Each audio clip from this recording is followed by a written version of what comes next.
नमस्कार श्रोताओं, कहानियों का कारवां में आपका स्वागत है। मैं बिंदु साधु आज आप लोगों के लिए मास्टर भगवान दास जी की एक कहानी प्लेग की चुड़ैल लेके आई हूँ, जो हिंदी साहित्य के प्रारंभिक काल की प्रमुख कहानियों में से एक है। गत वर्ष जब प्रयाग में प्लेग घुसा और प्रतिदिन सैकड़ों गरीब, अनेक महाजन, जमींदार, वकील, मुख्तार के घरों के प्राणी मरने लगे, तो लोग घर छोड़कर भागने लगे। यहाँ तक कि कई डॉक्टर भी दूसरे शहरों को चले गए। एक मोहल्ले में ठाकुर विभन सिंह, जो एक नामी बड़े जमींदार थे, उन्होंने भी अपने इलाके पर, जो प्रयाग से 5 मील की दूरी पर था, चले जाने का निश्चय किया। सिवाय उनकी स्त्री और एक 5 वर्ष के बालक, इसके अतिरिक्त उनके घर में कोई नहीं था। रविवार को प्रातःकाल ही सब लोग इलाके पर चलने की तैयारी करने लगे। जल्दी में उनकी स्त्री ने ठंडे पानी से नहा लिया। बस नहाना था कि ज्वर चढ़ आया। हकीम साहब बुलाए गए, दवा दी गई, पर उससे कुछ लाभ न हुआ। सायंकाल को गले में एक गिल्टी सी निकल आई।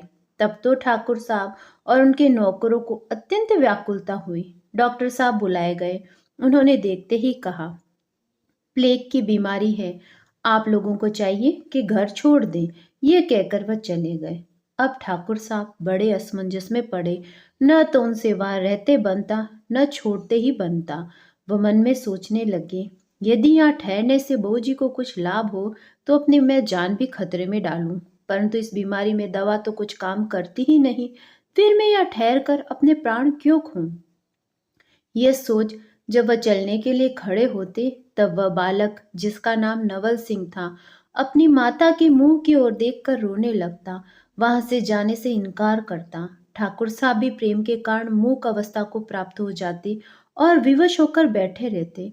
ठाकुर साहब तो बड़े सहृदय सज्जन पुरुष थे, फिर इस समय उन्होंने ऐसी निष्ठुरता क्यों दिखाई, इसका कोई कारण अवश्य था, परंतु उन्होंने उस समय उसे किसी को नहीं बताया। हाँ, वह बार बार यही कहते कि स्त्री के प्राण तो जा ही रहे हैं, इसके साथ मेरे भी प्राण जावे तो कुछ हानि नहीं, पर मैं ये चाहता हूँ कि मेरा पुत्र तो बचा रहे, मेरा कल तो न लुप्त हो जावे। पर वह बेचारा बालक इन बातों को क्या समझता। वह तो मात्र भक्ति के बंधन में ऐसा बंधा था कि रात भर अपनी माँ के पास बैठा रोता रहा। जब प्रातःकाल हुआ, ठकुराइन जी को कुछ चेता हुआ, तो उन्होंने आंखों में आंसू भर करके कहा, बेटा नवल सिंह, तुम शोक मत करो, तुम किसी दूसरे मकान में चले जाओ, मैं अच्छी होकर शीघ्र तुम्हारे पास आ जाऊंगी। पर वह लड़का तो न समझने से मानता, न स्वयं ऐसे स्थान पर ठहरने के परिणाम को ही जानता। बहू जी तो यह कहकर फिर अचेत हो गई, पर बालक वहीं बैठा सिसक सिसक कर रोता रहा।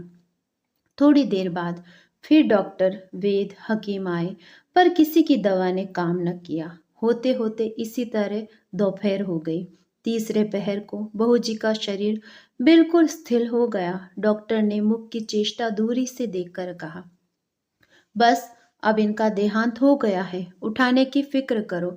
ये सुनकर सब नौकरानियां और नौकर रोने लगे और पड़ोस के लोग एकत्रित हो गए। सबके मुख से यही बात सुनने को मिली, अरे क्या निर्दय काल ने इस अबला के प्राण ले डाले।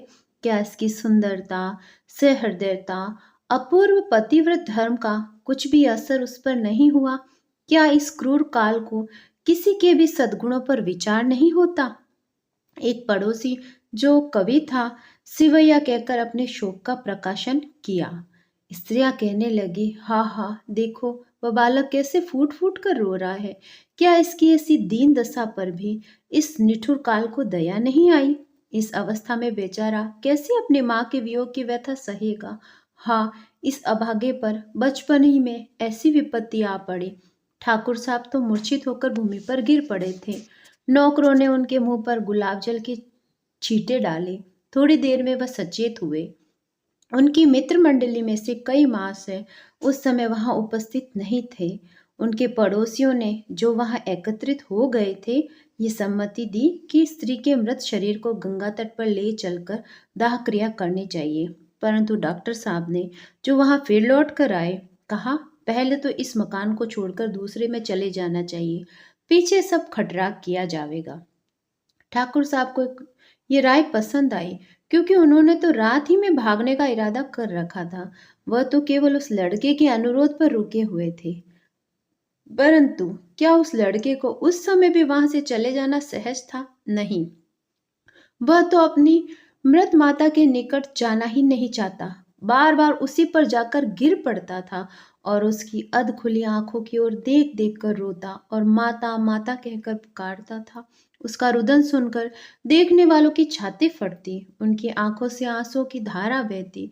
अंत में ठाकुर साहब ने उस बालक को पकड़कर गोद में उठा लिया और गाड़ी में बिठाकर दूसरे मकान की ओर रवाना हुए। अलबत्ता चलती बार ठाकुर साहब ने स्त्री के मृत शरीर की ओर देखकर कुछ अंग्रेजी में कहा था, जिसका एक शब्द मुझे याद है, फेयरवेल। नौकर सब ठाकुर साहब के साथ ही रवाना हो गए, परंतु उनका एक पुराना नौकर वह मकान की रक्षा के लिए वहीं रह गया। पड़ोसी लोग भी इस दुर्भाग्य से दुखी होकर अपने घरों को लौट आए, परंतु उनके एक पड़ोसी के हृदय पर इन सब बातों का ऐसा असर हुआ कि वह वहीं बैठा रह गया और मन में सोचने लगा, ऐसी दशा में पड़ोसी का धर्म क्या है? इस देश का रिवाज है कि जब मोहल्ले में मुर्दा पड़ा रहता है तब तक कोई नहाया खाया नहीं करता। जब उसकी दाह क्रिया का सब सामान ठीक हो जाता है, लोग उसको वहां से उठा ले जाते हैं, तब पड़ोसी लोग अपने अपने दैनिक कार्यों को करने में तत्पर होते हैं। परंतु यहाँ का यह हाल देखकर बहुत विस्मय होता है और सोचता था कि यदि ठाकुर साहब भय के मारे अपने इलाके पर भाग गए तो मृतक की क्या दशा होगी? क्या इस पुण्यवती स्त्री का शरीर ठेले पर लद कर जाएगा? उसने उस बूढ़े नौकर के आगे अपनी कल्पना को प्रकाशित किया। उसने उत्तर दिया, अभी ठाकुर साहब की प्रतीक्षा करनी चाहिए, देखे क्या आज्ञा देते हैं। वह पड़ोसी भी यही यथार्थ समझकर चुप हो गया। संसार की अरसता और प्राणियों के प्रेम की निर्मूलता पर विचार करने लगा। उस समय उसे नानक जी का वह पद याद आया, सबे कुछ जीवत का व्यवहार, और सूरदास का कुसमय मीत काको कौन भी स्मरण आया। पर समय की प्रतिकूलता देखकर वह उन पदों को गा न सका, मन ही मन गुनगुनाता रहा। इतने में ही ठाकुर साहब के दो नौकर वापस आए। उन्होंने बूढ़े नौकर से कहा, हम लोग पहरे पर मुकर्रर है, तुमको ठाकुर साहब ने बुलाया है। वो मतन सौदागर के मकान में ठहरे हैं, तुम वहीं जाओ। उस बूढ़े का नाम था सत्य सिंह। जब वह उक्त स्थान पर पहुंचा तो उसने देखा कि ठाकुर साहब के चंद मित्र, जो वकील, महाजन और अमले थे, इकट्ठे हुए हैं। वे सब एक मत होकर यही कह रहे थे, आप अपने इलाके पर चले जाइए, दाह क्रिया के झंझट में मत पड़ी, ये कर्म आपके नौकर कर देंगे, क्योंकि जब प्राण बचा रहेगा तो धर्म की रक्षा हो जाएगी। तब ठाकुर साहब ने इस विषय में पुरोहित जी की सम्मति पूछी। उन्होंने भी उस समय हाँ में हाँ मिलाना ही उचित समझा और कहा, धर्म शास्त्र अनुसार ऐसा हो सकता है। इस समय चाहे तो दग्ध कर दे, उसके अनंतर जब सुविधा समझा जाए आप एक पुतला बनवा कर दग्ध क्रिया कर दीजिएगा। इतना सुनते ही ठाकुर साहब ने पुरोहित जी से कहा, ये 30 रुपये लीजिए, मेरे 8 नौकर साथ ले जाकर कृपा करके आप दग्ध क्रिया करवा दीजिए, मुझे इलाके पर जाने की आज्ञा दीजिए। यह कहकर लड़की को साथ लेकर मित्रों से विदा लेकर ठाकुर साहब इलाके पर पधारे और पुरोहित जी सत्य सिंह प्रभृत 8 नौकरों को लेकर उनके घर पर गए। सीढ़ी बनवाते, कफन इत्यादि मंगवाते सायंकाल हो गया। जब नायन बहू जी को कफनाने लगी तो उसने कहा, इनका शरीर तो अभी ठंडा बिल्कुल भी नहीं हुआ है, आंखें अध खुली सी है, मुझे भय मालूम होता है। पुरोहित जी और नौकरों ने कहा, ये तेरा भ्रम है, मुर्दे में जान कहाँ से आए, जल्दी लपेट ताकि गंगा तट पर ले जाकर इनका सदगत करे। रात होती जाती है, क्या मुर्दे के साथ हम लोगों को भी मरवाना है? ठाकुर साहब तो छोड़कर भाग गए, अब हम लोगों को इन पचड़ों में क्या मतलब? किसी तरह फूंक फाक कर घर चलना है, क्या इसके साथ हमें भी जलाना है? सत्य सिंह ने कहा, भाई जब नायन ऐसा कहती है तो देख लेना चाहिए, शायद बहू जी की जान न निकली हो। ठाकुर साहब तो जल्दी में छोड़कर भाग गए, डॉक्टर दूरी से देखकर चला गया, ऐसी दशा में अच्छी तरह जांच कर लेना चाहिए। सब नौकरों ने कहा, सत्य सिंह तुम तो सठिया गए हो, ऐसा होना असंभव है, बस देर न करो, ले चलो। यह कर कर मुर्दे को सीढ़ी पर रखकर कंधे पर उठा लिया।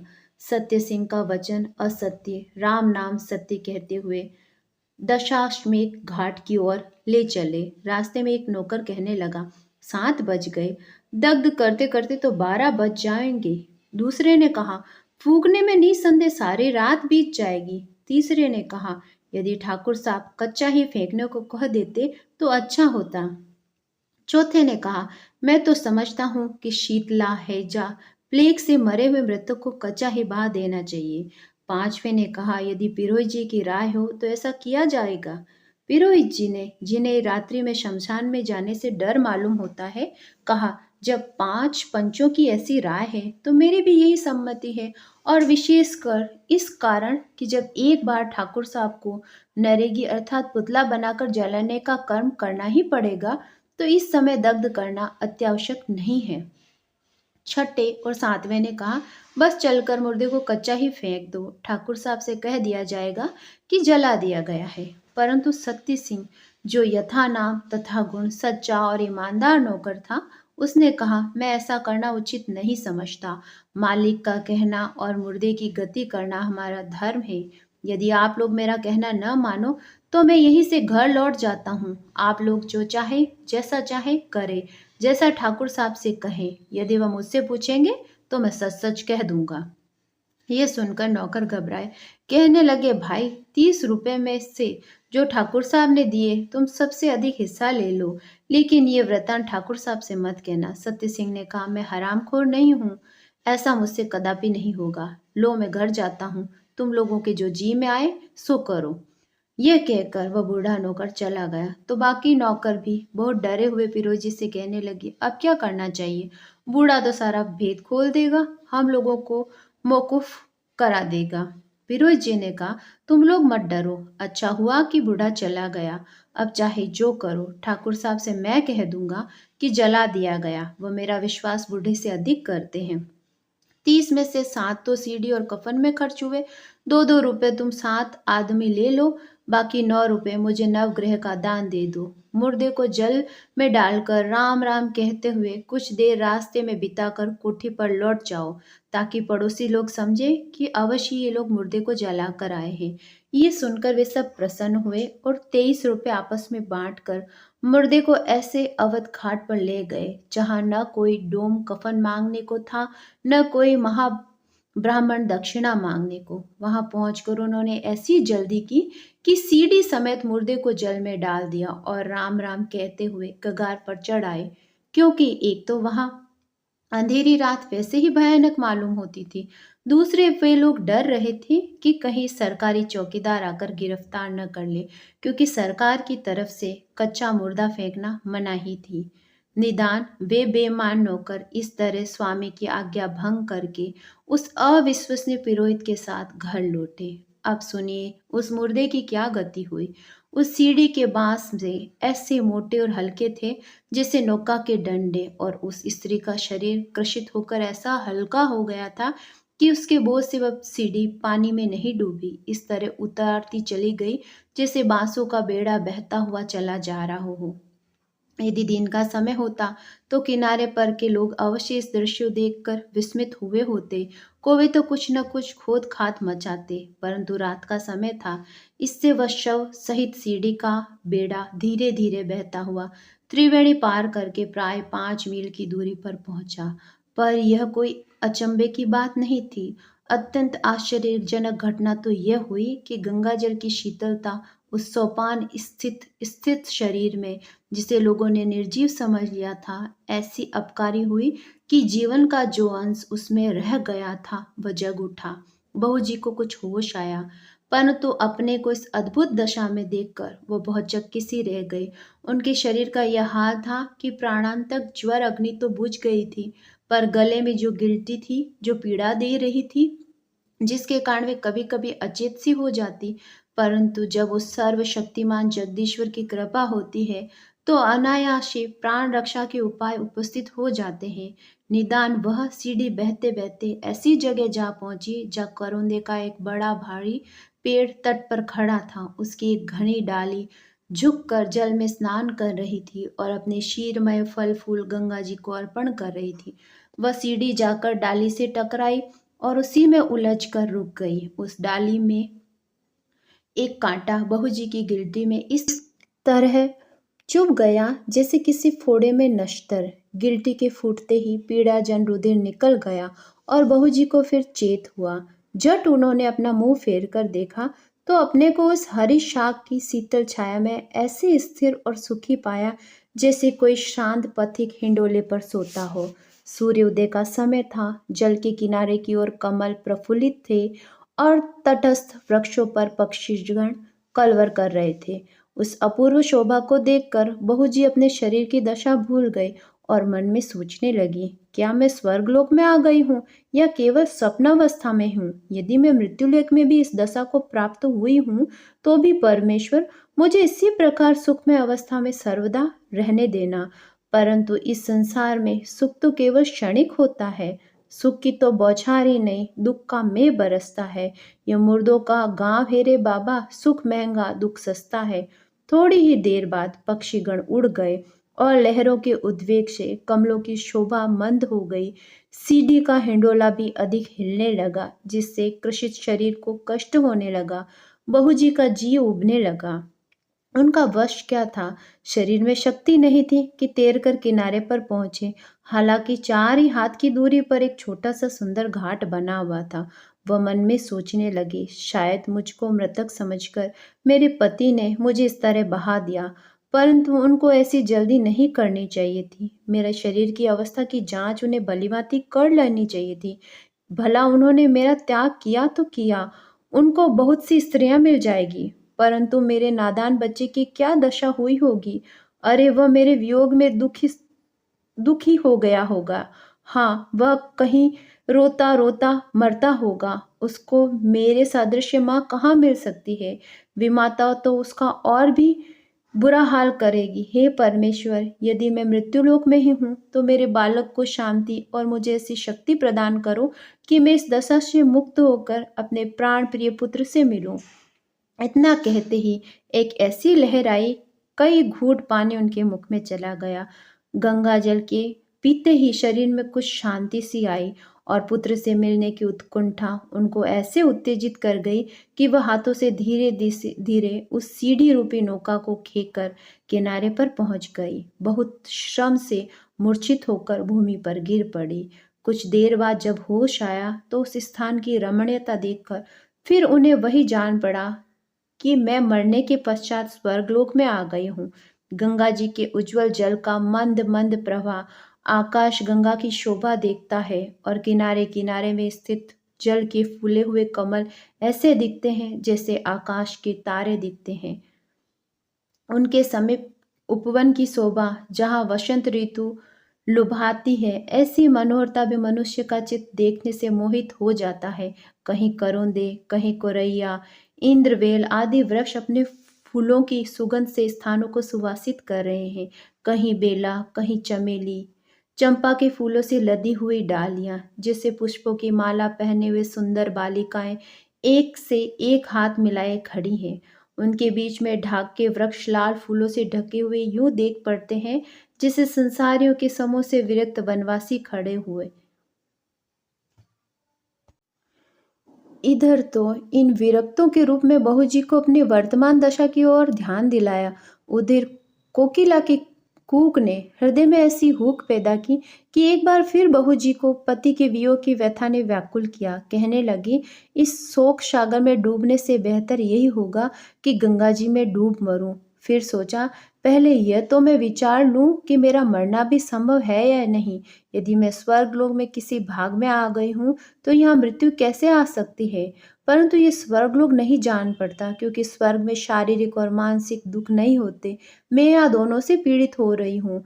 उनके अतिरिक्त मुझे क्षुधा भी मालूम होती है। बस निसंदेह मृत्युलोक में ही इस दशा को प्राप्त हुई हूँ। यदि मैं मनुष्य ही के शरीर में अब तक हूँ और मरकर पिशाचनी नहीं हो गई हूँ तो मेरा धर्म यही है कि मैं अपने अल्पवयस्क बालक को ढूंढ कर गले से लगाऊं। परंतु मैं शारीरिक शक्तिहीन अबला इस निर्जन स्थान में किसे पुकारूं, किधर जाऊं? हे करुणामय जगदीश्वर, तू ही मेरी सुध ले। यदि तूने द्रौपदी, दमयंती, अबलाओं की पुकारें सुनी तो मेरी भी सुन। ये कहकर गंगा जी की ओर मुंह फेरकर घाट पर बैठ गई। जल की शोभा देखने लगी। इतने में ही दक्षिण दिशा से एक दासी हाथ में घड़ा लिए गंगा जल भरने आई।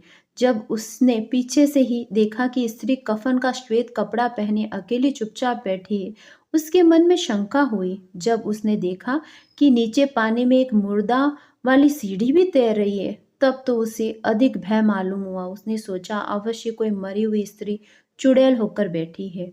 जब उसने पांव की आहट पाकर बहूजी ने उसकी ओर मुंह फेरा और गिड़गिड़ाकर उससे पूछने लगी, वह उसकी खोड़ाई हुई आंखें और अधमरी स्त्री किसी चेष्टा देखकर भय से चिल्ला उठी और चुड़ैल चुड़ैल कर कर वही घड़ा पटक कर भाग गई। बहूजी ने गला फाड़ फाड़ कर उसे पुकारा, वह न लौटी। अपने ग्राम ही में जाकर उसने दम लिया। जब उसकी भयभीत दशा देखकर स्त्रियों ने उसका कारण पूछा, तब उसने सब वृतांत सुनाया।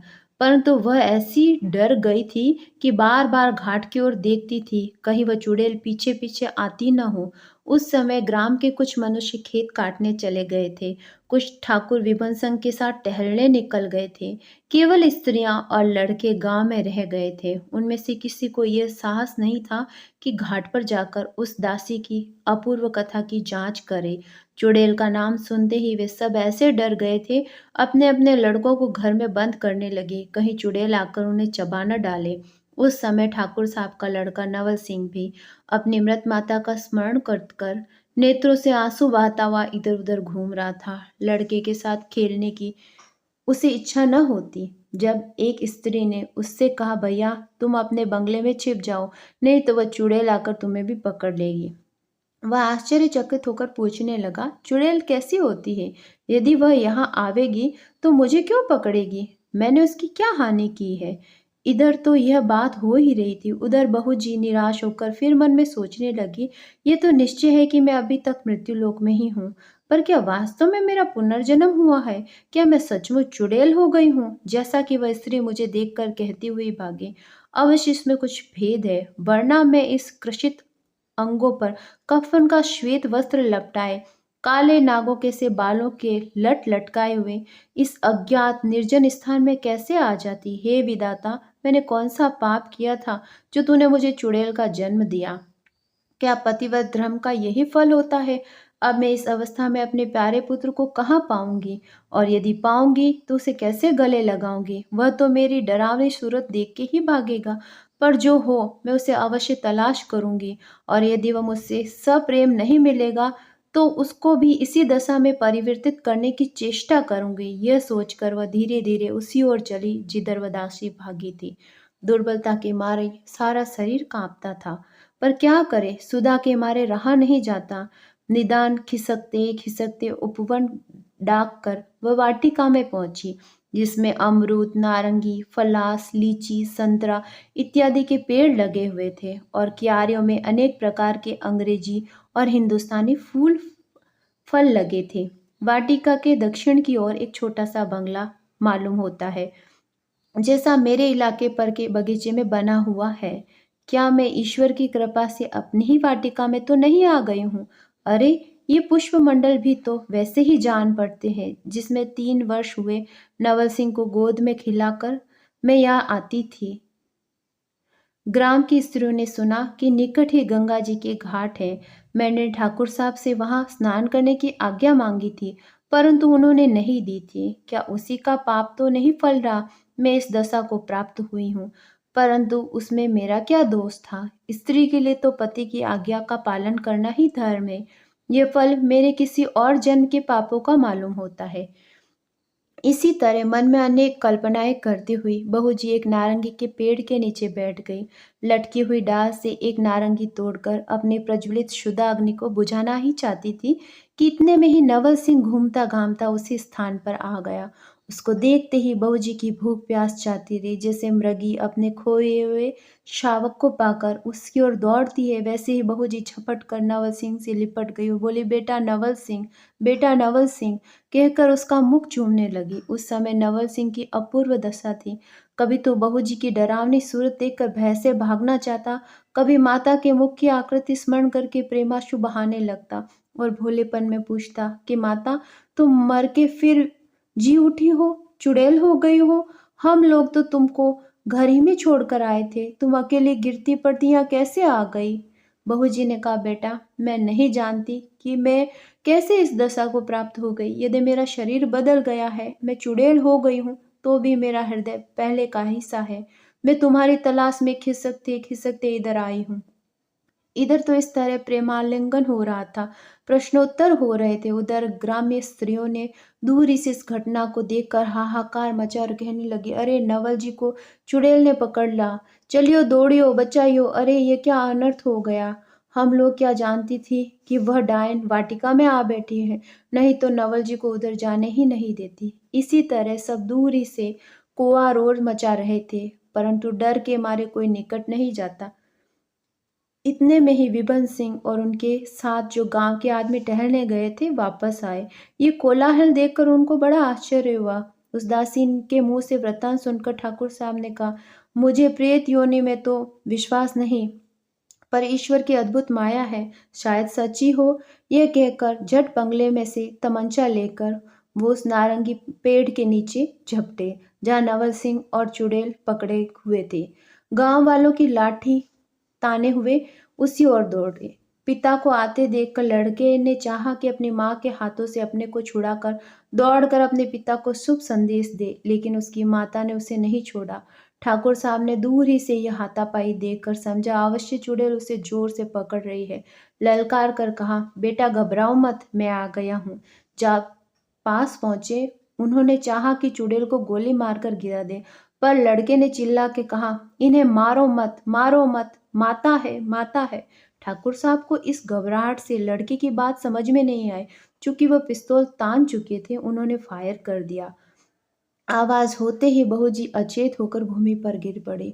लड़का चौंक कर जमीन पर बैठ गया। ठाकुर साहब ने उसे गोद में उठा लिया, कहा, बेटा डरो मत, अब तुम बच गए। बताओ तो ये कौन है? क्या वास्तव में चुड़ैल है? बहूजी की अचेत देखकर अब आदमी चिल्लाकर कहने लगे, चुड़ैल मर गई, चुड़ैल मर गई। ये सुनकर स्त्रियां भी समीप आ गई, चारों ओर खड़ी होकर देखने लगी।